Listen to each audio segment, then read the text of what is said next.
I am Gloria Majiga-Kamoto. I work with the Center for Environmental Policy and Advocacy in Malawi, the warm heart of Africa. It's very warm. That's why I've been complaining about the cold the whole time I've been here.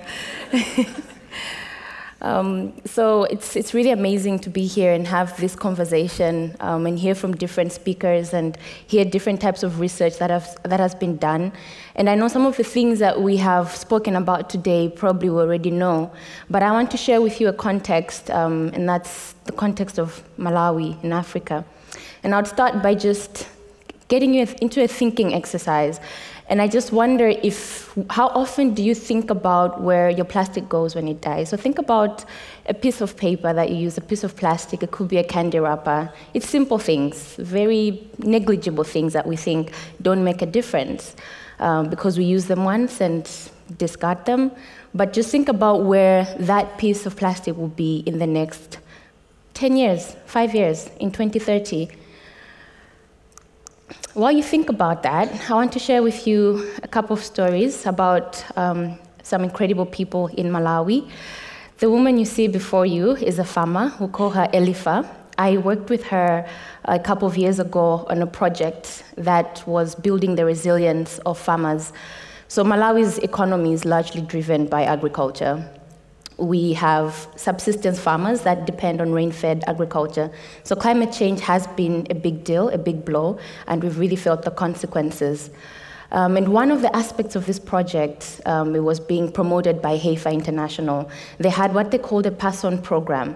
And in this pass-on program, it was trying to facilitate what they call integrated farming approaches. So you've got different types of technologies being implemented on the farm because you want to get the most out of it with the least inputs. So we gave the farmers goats. A farmer would get a she-goat. It would maybe be pregnant already, or it would be mated, and once the goat gives birth, they would pass it on to the next farmer. So with one goat, a good number of farmers could have access to at least one goat to kickstart their journey on resilience. Incredible, right?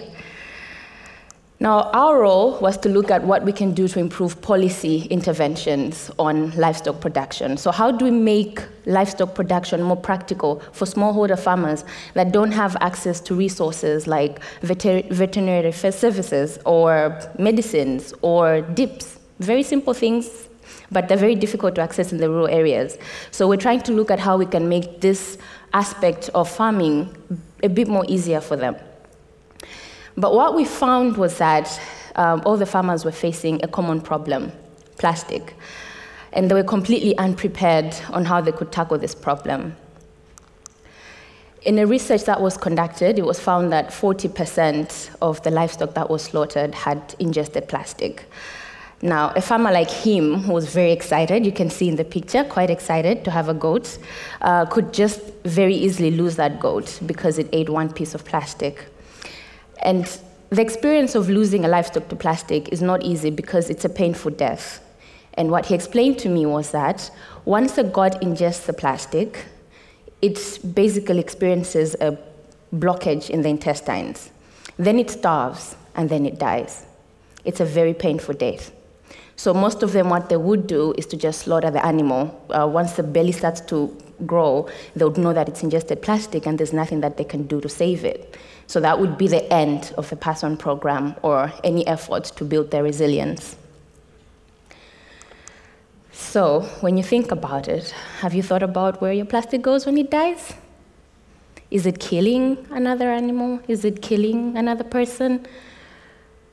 We also have a very big plastic problem in Malawi, and that's why it's very common for animals to find themselves ingesting plastic. This was the first time that I had to think about it for myself to say, what if that piece of plastic that goat ingested was one that I threw out, just thinking it's going to end up somewhere. I don't know where it's going to end up. Whose responsibility is it to make sure it ends up in the right place? Plastics in Malawi are ruining beautiful landscapes. Has anybody ever been to Malawi? Nobody. Oh, I have a few people. Wow, amazing. So we've got beautiful landscapes, right? We've got amazing mountains, forests. It's just a beautiful place to be. We've got a beautiful freshwater lake.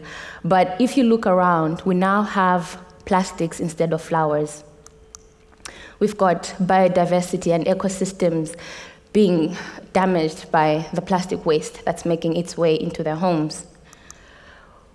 We've got health problems that are rising because of the blockages and the rivers that we are now polluting within cities and in our local communities that sometimes don't have access to hygiene services like taps, so they depend on the rivers that are now heavily polluted.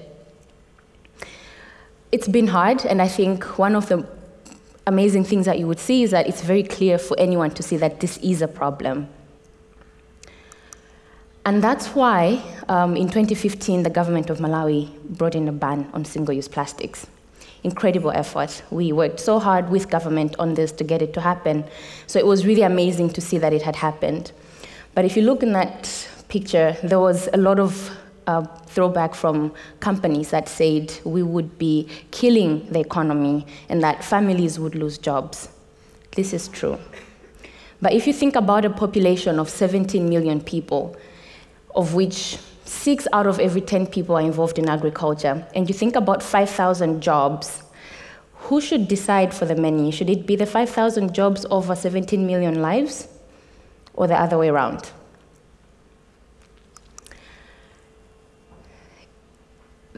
In 2015, we came together as civil society organizations, and we said enough is enough. So we stood with government to push to ensure that the ban could be enforced. So we joined the court case. We were part of the community. We mobilized communities. We shared the stories of people like Elifa, who is almost a nobody to a lot of people, but she was somebody to us, and we cared about her story. We shared those stories and we mobilized people to understand that plastic is killing people's livelihoods. We won that battle, but the war against plastic continues, not just in Malawi, but across the world. And that's why today I'm here to remind you that there is no superhero, there is no Captain America, there is no Iron Man, there is only you and me.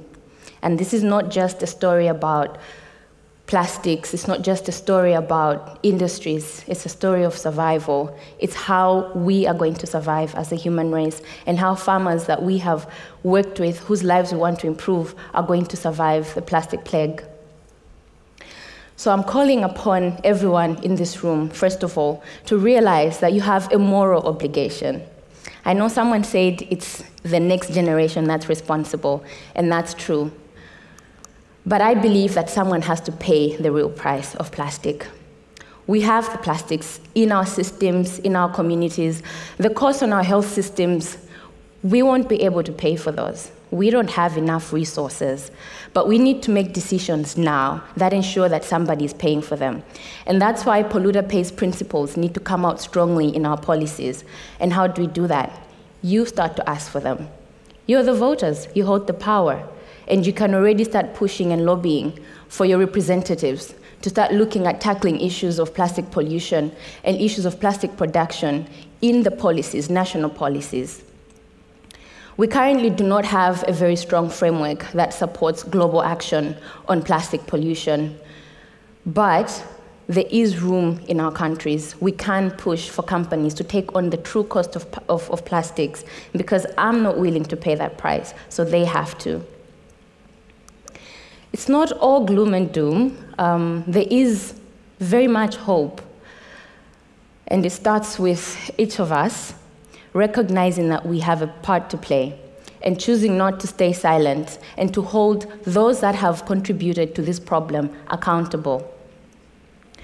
That river that you see, it's one of the most beautiful rivers that runs through Blantyre City, and that's where I live. And that on the right is an image of that river cleaned up. It's that very same spot, and that's an effort by citizens to clean it up. But who's going to pay for that plastic waste? What are we going to do with it? So we're calling on you to bring us in on the conversation. While the Western countries are moving along, while you're developing technologies, what's going to happen to us?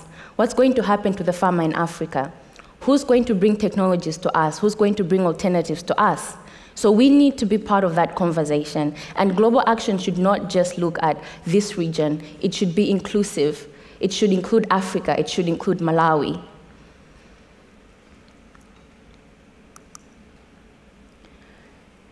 There was a mention that a few weeks ago, the UN Human Rights Council passed a resolution recognizing access to a healthy and sustainable environment as a universal right. It's an incredible step, but it's a slow one. A few years ago, do you remember when people said that climate change isn't real? And that's something we couldn't see, right? But we can see plastic. So let's show them that it's real, and let's hold everybody accountable. Thank you very much.